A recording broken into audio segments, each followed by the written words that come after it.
Assalamualaikum warahmatullahi wabarakatuh. Shalom, Om Swastiastu, Nama Budaya, Salam Kebajikan, Rahayu. Salam sejahtera bagi kita semua. Perkenalkan, saya Erina Natalia dari Universitas PGRI Kanjuruhan Malang, khususnya di Prodi PPKN dengan NIM 23040104037. Video ini saya buat untuk memenuhi tugas UAS Filsafat Pancasila.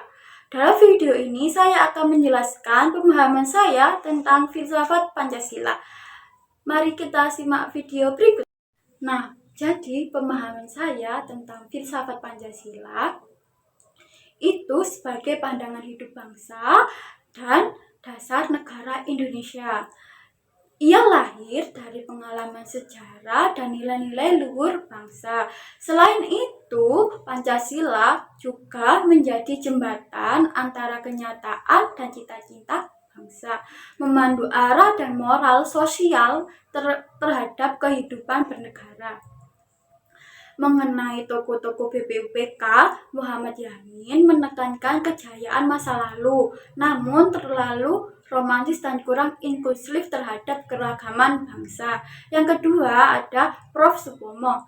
Dengan konsep integraliknya beresiko mengabaikan peran individu dalam demokrasi. Yang ketiga ada Insinyur Soekarno yang menyampaikan ide Pancasila secara teoris tapi kurang sistematis dan terkesan komparatif. Jadi, dalam sejarah Maria Ulva adalah salah satu perempuan yang ikut serta. Meskipun perannya tidak disorot, ia menyuarakan pentingnya keadilan, kesetaraan, dan pendidikan. Hal yang sangat relevan dan semangat Pancasila. Menurut Natanegara, Pancasila dijadikan dasar filsafat negara karena mengandung nilai ontologis berasal dari realitas bangsa, epistemologis, hasil pemikiran rasional, dan aksikologis berisi nilai yang dijalankan. Maka dari itu Pancasila tidak hanya historis tapi juga filosofis. Akhirnya hubungan antara warga negara dan filsafat negara adalah hubungan timbal balik. Warga negara punya tanggung jawab moral dan sosial untuk mewujudkan nilai-nilai Pancasila dalam kehidupan nyata sebagai cita-cita dalam pembukaan Undang-Undang Dasar 1945. Saya menyakitkan bahwa Pancasila bukan sekedar ide, tetapi arah hidup bangsa yang harus terus kita rawat melalui sikap kritis, partisipasi, dan penuh kesadaran. Nah, selanjutnya kita akan membahas poin-poin penting yang ada di filsafat Pancasila. Poin yang pertama yaitu membahas tentang apa sih filsafat Pancasila itu sendiri.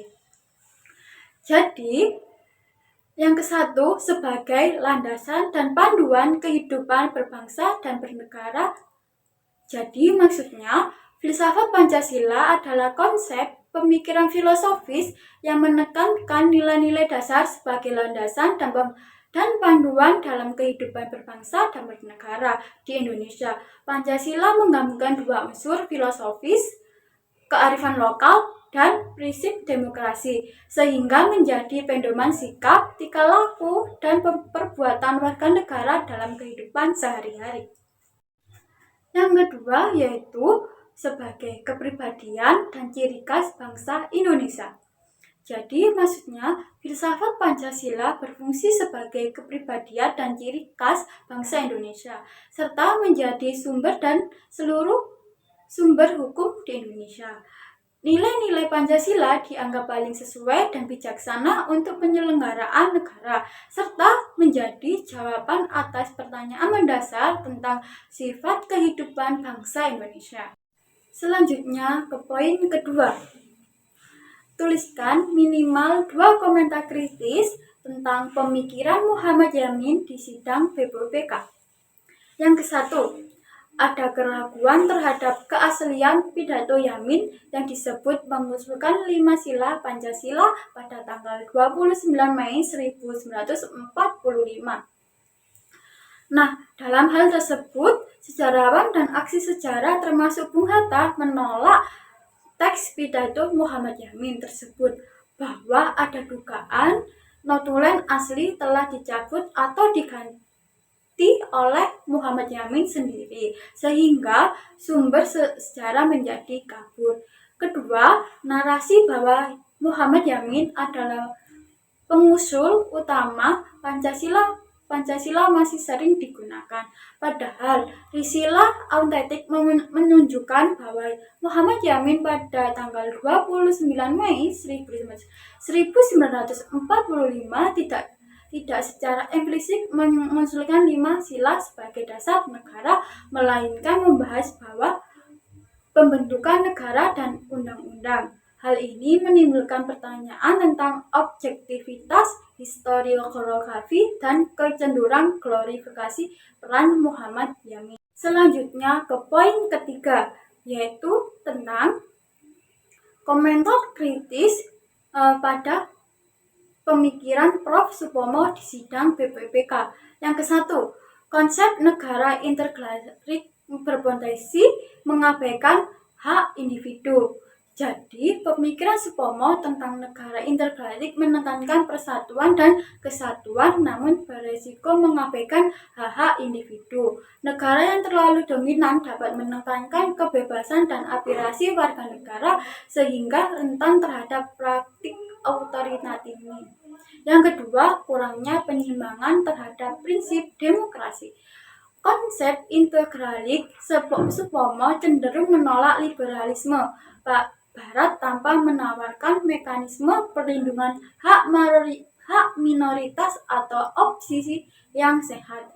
Ini berpotensi menimbulkan masalah dalam menjaga keseimbangan antara kepentingan kolektif dan hak individu. Nah, poin berikutnya yaitu tentang dua komentar kritis yang mengganggu tentang pemikiran I.R. Soekarno di sidang BPUPK. Nah, satu, urutan dan penekanan. Sila dalam usulan Soekarno, sila ketuhanan ditempatkan di urutan kelima, berbeda dengan urutan resmi sekarang. Hal ini menimbulkan perbedaan tentang prioritas nilai-nilai yang seharusnya menjadi dasar utama negara, khususnya dalam masyarakat yang religius. Yang kedua, potensi plagiarisme terhadap gagasan Muhammad Yamin. Terdapat tudingan bahwa usulan Pancasila oleh Soekarno pada tanggal 1 Juni 1945 sangat mirip dengan gagasan Yamin, sehingga muncul pertanyaan apakah Soekarno sekarang mengadopsi atau memodifikasi gagasan yang telah ada, bukan murni pemikiran original. Poin selanjutnya yaitu tuliskan siapa pemikiran perempuan dalam sidang BPUPK. Salah satu pemikir perempuan yang tercatat sebagai anggota BPUPK adalah Maria Ulfa Santoso. Ia adalah perempuan pertama di Indonesia yang meraih gelar sarjana hukum dan pernah menjabat sebagai Menteri Sosial. Maria Ulfa aktif memperjuangkan hak-hak perempuan terlibat dalam perumusan UUD 1945 dan berperan penting dalam memasukkan pasal tentang kesejahteraan warga negara di dalam hukum tanpa mengecualikan pasal 27 UUD 1945. Nah, poin berikutnya, apa saja sumbangan pemikiran perempuan dalam sidang BPUPK? Perjuangan hak perempuan. Maria Ulfa Santoso dikenal sebagai tokoh perempuan yang memperjuangkan hak-hak perempuan termasuk dalam hal pendidikan dan partisipasi politik. Kontribusi dalam perumusan dasar negara, Maria Ulfa aktif dalam diskusi memberikan persepsi tentang pentingnya keadilan sosial dan perlindungan hak perempuan dalam negara Indonesia merdeka. Poin penting berikutnya yaitu mengapa filsafat negara didasarkan pada Pancasila menurut Nata Negoro. Jadi, menurut Natanegara, Pancasila merupakan sumber dari segala sumber hukum dan nilai yang menjadi dasar penyelenggaraan negara. Dengan demikian, filsafat negara harus disasarkan pada Pancasila agar seluruh kebijakan, hukum, dan kehidupan bernegara tidak bertentangan dengan nilai-nilai luhur bangsa. Natanegara menegaskan bahwa Pancasila adalah kepribadian dan identitas bangsa Indonesia. Jika filsafat negara tidak berlandaskan Pancasila, maka negara akan kehilangan jati diri dan mudah terombang-ambing oleh ideologi asing yang tidak sesuai dengan karakter bangsa. Nah, poin terakhir yaitu terkait kaitan warga negara dengan filsafat negara dalam mewujudkan cita-cita NKRI. Warga negara berperan aktif sebagai pelaku utama dalam menerapkan nilai-nilai filsafat negara atau Pancasila. Dalam kehidupan sehari-hari, mereka tidak hanya menikmati hak tetapi juga menjalankan kewajibannya untuk mewujudkan keadilan sosial, persatuan dan kesejahteraan sebagaimana dimana dalam pembukaan UUD 1945. Filsafat negara memberikan kerangka etis dan moral bagi warga negara. Dalam berpartisipasi, warga negara diarahkan untuk bersama mencapai tujuan nasional yaitu melindungi segenap bangsa, memajukan kesejahteraan umum, mencerdaskan kehidupan bangsa, dan ikut serta dalam perdamaian dunia. Nah, itulah teman-teman penjelasan saya dan pemahaman saya tentang filsafat Pancasila.